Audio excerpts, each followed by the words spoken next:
Hey guys, welcome to another video. And what we're gonna do today, we're gonna go over to my mom's house and we're gonna plant some of these great plants up. Ben actually started these tomatoes from Proven Winners from seed. And so we're gonna plant those over there. We have two different types. This one right here is Garden Treasure, and it already has tomatoes growing on that. And I will zoom in to show you that. That's pretty cool. Already growing, full of tomatoes right there. Super excited about that.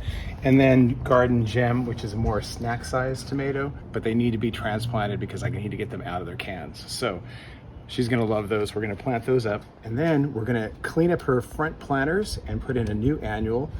Not a new annual from Proven Winners, but new to her, which as you can tell, this is really pretty. And on the back side, they have kind of like a brown etching there, which looks like a coconut.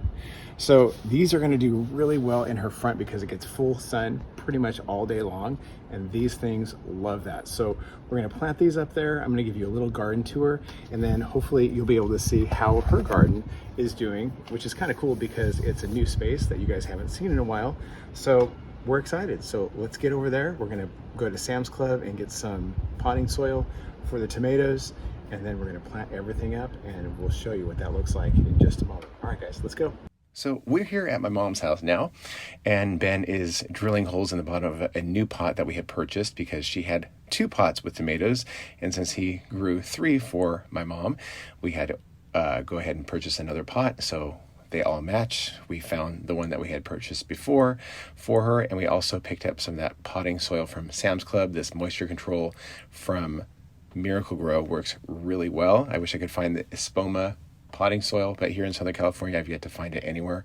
But this is great. The moisture control version really works well, and I've had no problems with that. So he's amended the soil. He's planting those down a little bit so that they root really well. Took off the bottom 2 branches, and here's her 3 tomatoes potted up beautifully against her wall. They get sun most all day. Morning sun, no, but full afternoon into the late evening, they'll do really well right here. Now, as we were coming back from Sam's Club, we stopped by Lowe's, and I found these really great, one of my favorites, Super Bells Yellow. And I found 4 of those, and I'm going to underplant some of her pots on the porch. But the main reason why we're here is to plant this beautiful coconut Nemesia. And we cleared out some of the verbena that she had in here, and left some of the red trailing verbena. And by adding this white Sunsatia coconut Nemesia, I think that's going to be a great contrast with all the color that she's got going on.